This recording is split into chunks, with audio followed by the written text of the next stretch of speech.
pops off, I guess just keep an eye out. People out there, you can hit up the Destiny Wrestling site. It's still live. There's nothing there. You'll be bored as hell. But if anything pops off, you'll definitely see it there. No old merch. We might at some point end up doing a bit of the marketing for Hardway U. So those are there. Mr. Team Hardway is YouTube. You can kind of see the evolution of the DRC there through our promos. I definitely, anybody out there, that would be my one thing. If you want to show love to me or the DRC, look up Mr. Team Hardway on YouTube and please scope out all those videos. Those were things we put a lot of effort into, in the sense that we were all in a lot of dark places a lot of times just to get us in the right headset, and I think you'll see it as it evolves. So, now that we've kind of come out on the other side of that, you can kind of watch a little bit of the insanity as it sort of seeps in, and I'd appreciate that just because there was a lot of effort into that group and that stuff.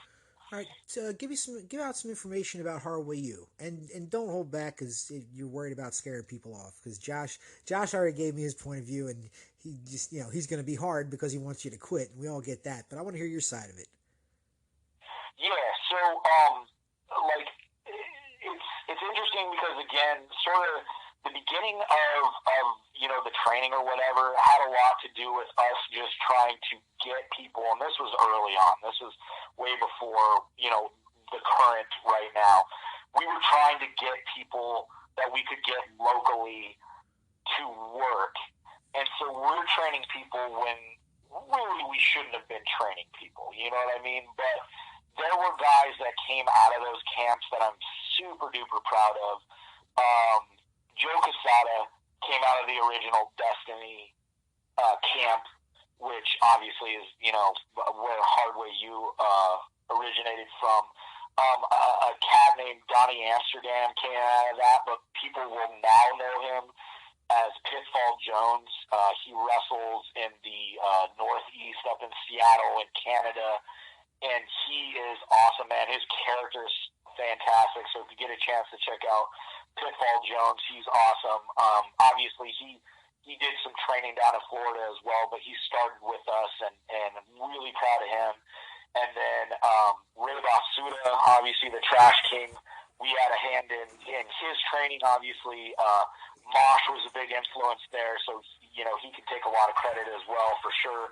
But really proud of everything that Ray did in wrestling, and where he evolved to as the Trash King. Really proud of him. And then now, obviously, we got all the new crop for Hardway U, and talking about that, yeah, I'm 100% with Josh. You're going to run, you're going to hit those ropes, you're going to do fucking Hindus, you're going to sweat, you're going to do all that, and then after that's all said and done, then we're going to start teaching you how to bump.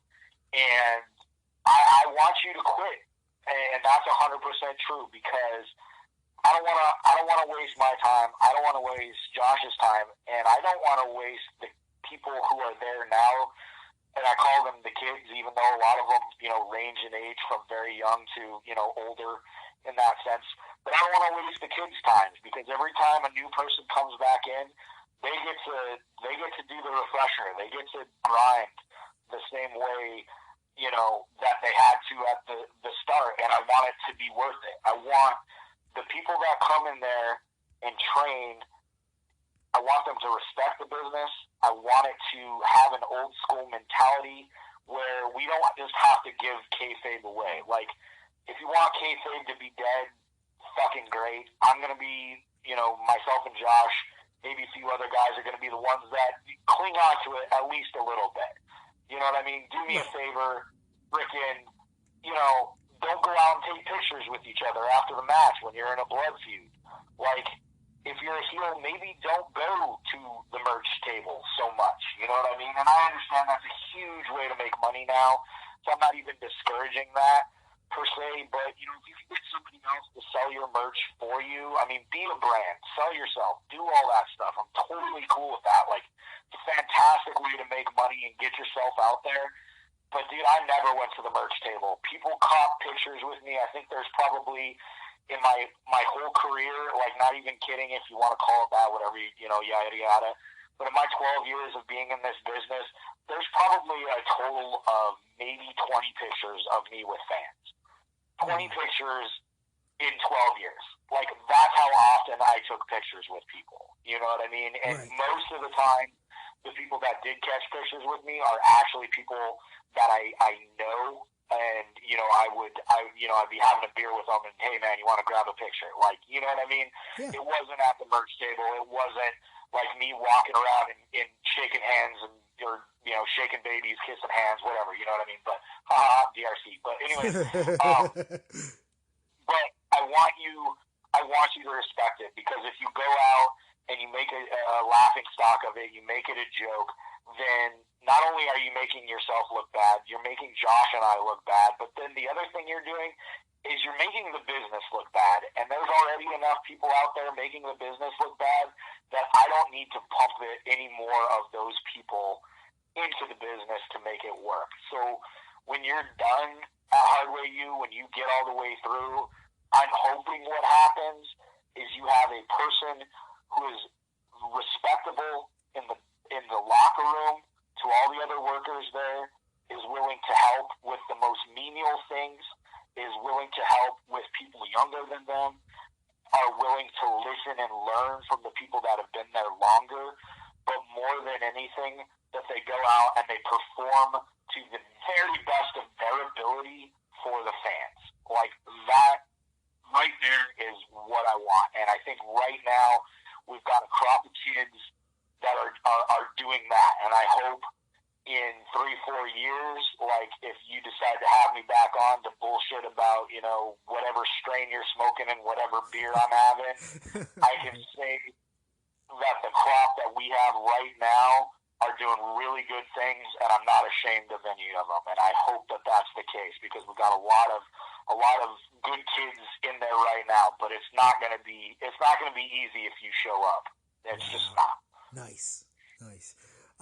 Real quick, how can one get a hold of you to get to the school? Easiest way is either I am under, and I'll spell it out on Facebook. I'm under William, William, and then it's Vander, VAN. It's a space, DER, or obviously Joshua Thomas, actually. Either one of those is good. Again, if you're really struggling, find the DWO Facebook page, hit a message there, because we do have people that monitor that. And any of those three will be, easier ways. All three of those Facebook, by the way, all Facebook. But yeah, if you are interested and you're in the area and you want to give it a shot, feel free. Again, I don't have a problem with somebody coming and trying and it not working out and it's just not for you. That happens. There's a lot of stuff that's not for me. You're not a loser. You're not a shitbag or something like that for coming and trying and saying, hey, you know what, Dex, this is not for me. But on the flip side of that, I'm not going to take it easy on you, because you need to know how hard it is, because there's a lot of people that came before you that had to struggle and scrape to get very little. I'm not just going to hand you the keys to the castle so you can go out there and make a fool of yourself and everybody else. Nice. Right on. All right, well, that's all I got for you. Hang on the line, and I'm going to stop the recording. Hold on. Cool. Welcome back to the One Stone Dude podcast. This is your host, Ryan Castle. I want to thank everybody for sticking with me through this long-ass interview. Dex had a lot to say, and it was all good, and I appreciated everything he had and all the energy that he brought. That's the kind of shit that I need. That was awesome. He informed me that he's going to try to get Pitfall Jones to come on the show. Hopefully that'll happen. I'm going to try to get that probably next week if I can. For now, I don't have anything planned Monday, so enjoy your weekend. And remember, don't watch the news. Don't trust anybody in their 50s. And tell your girlfriend or your boyfriend that you love them as often as you possibly can, because you never know when the last time can be. Have a great weekend.